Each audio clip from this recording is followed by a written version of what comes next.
Hello guys, I'm Bethany and welcome back to my channel. I'm so happy that you're here and I'm so excited about today's video because we are talking about books. Who's surprised? Not me. So I love giving book recommendations and I've been thinking about doing this video for a while and I'm very excited about it because I feel like it's very helpful for people that like books in the same vein that I like books. So today I'm going to be talking about my favorite closed door romances slash like no spice slash like YA. So all of these books have no spice, or if they do, it fades to black. So if they're going to do anything, you don't see it, it just fades to the next scene. I love reading this because I feel like it is so wholesome, because some books, they get real spicy and I don't particularly like that. So I wanted to share some of my favorite books that aren't like that. And I'm pretty sure all of these books I gave 5 stars to because I love them so much. So not only are they my favorite closed door romances, but they're also my favorite like romances in general. Despite that, they are great romance books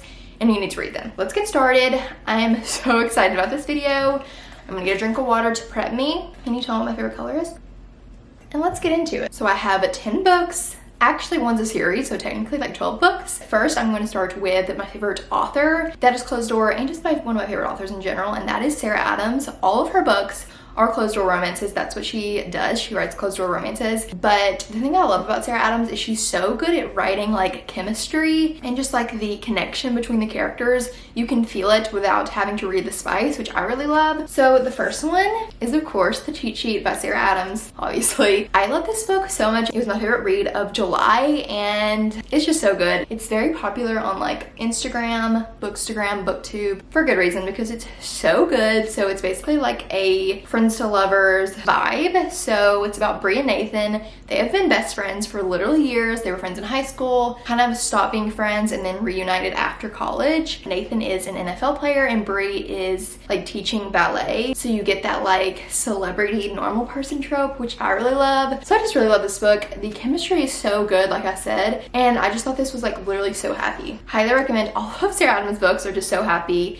You're gonna smile, you're gonna laugh. You need to read this book. Now, the other ones I do not own. They are in series. So the first series is It Happened in Charleston, and the first book is The Match. So the first book is about Evie, or Evie, I'm not sure how to say it, and Jacob. And Evie has epilepsy and she works at this like service dog place that sets up dogs with people that need it, like service animals with people that need it. And so she meets this guy Jacob who has a daughter that has epilepsy as well and needs a service dog. And this one is so cute. It has that like single parent trope, which I really love. And I love the storyline about how she works at a place that helps people with disabilities and how dogs can help with that. I just loved it. So good. Obviously no spice, closed door, great. Highly recommend. And then the second one is The Enemy, and it is about Jacob's sister June. And basically she has this rival from high school that they never really got along, and then she runs into him again like 10 years later because they're both in their best friend's wedding. She's the maid of honor, he's the best man,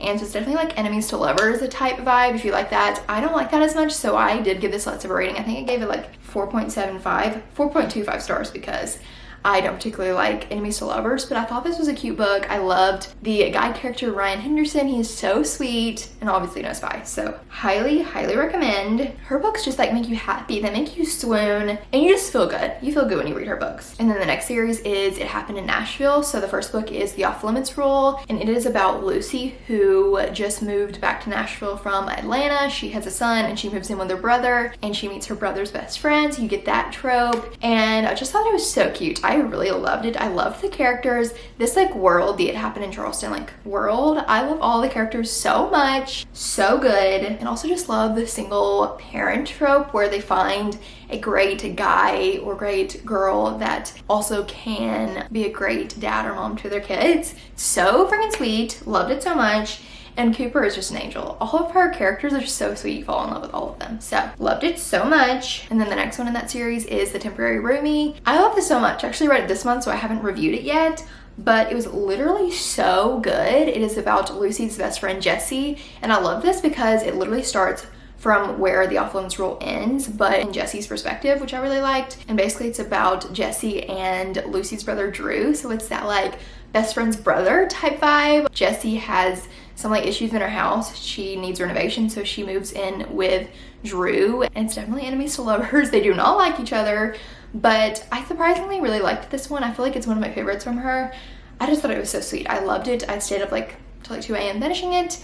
It was incredible, and obviously closed door, so highly recommend. Alrighty, next I also read this month, and it is Nora Goes Off Script by Annabelle Monaghan, and I love this book as well. It was so good. It's about this girl named Nora, and she lives in a small town with her 2 kids, and she is a screenwriter, so she writes basically like Hallmark movies, kind of. It doesn't say Hallmark movies, but kind of that vibe. And one of her like scripts turns into a movie, like a bigger movie with a big movie star, and they come to her town to film it. Loved it. Loved that it was no spice. I feel like you still get the connection with the characters, you still get the chemistry of the characters, but you don't get all the inappropriate spice stuff, which we do not need. So loved it so much. Highly recommend. So good. Next, we're gonna get into more of the YA books. So obviously these do not have any spice. They're not even closed door. First of the YA is Better Than the Movies by Lynn Painter. You probably heard of this book because it's so good. It's a YA romance about this girl named Liz, and she is in high school. She loves movies, she loves music, she loves love. She wants a love story of her own, and so you just kind of see how that plays out.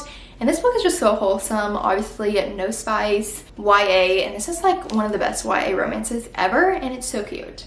Just look at it. Big fan. Haley Pham raves about that book, and for good reason. It's so good. Next is The Summer of Broken Rules by K.L. Walther. This book is so cute as well. It's about Meredith, and her and her family go to Martha's Vineyard, and it's the first time they've gone since her sister has passed, and they are celebrating her cousin's wedding, but they also are having a game of assassin, and she meets a boy who's a groomsman along the way, and it is so cute, so good. I think there might be a scene where they like stay the night at each other's place, but like nothing spicy, like super, you know, wholesome, sweet. So love this book, so cute, perfect for summer if you're also wanting a summer read. Big fan. The next one, Who is Surprised, is the Summer I Turned Pretty series. This series is so cute, so good, so wholesome. You've probably heard of it. There's a TV show about it. It's about Belly. Belly goes to this beach house in the summer with her mom and brother, and they live with her mom's best friend and her 2 sons, Jeremiah and Conrad, and there's a love triangle going on. I love the whole series as a whole. There's no spice.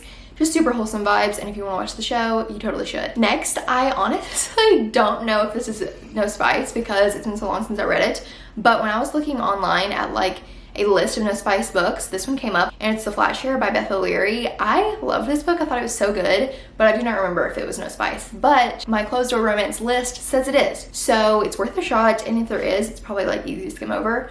So it is basically about a girl who is looking for a flat or an apartment in England, and she finds this place where she can stay the night in the flat, and the guy will stay during the day because he works night shift. So they're basically sharing the flat by the name, as you could probably tell, and one's there during the day, one's there during the night, so they never really see each other. I really love this book. I really want to reread it because I remember really enjoying it, but I gave it only 4 stars, but I wasn't really like into my ratings as much then. So I'm curious to what I would give it now. So I want to reread it, but the list online says it's no spice. So I think it's worth a shot, and it's so, so good. Highly recommend. Those are my 10 books that are no spice, closed door, YA, also just my favorite romances. I love all these so much.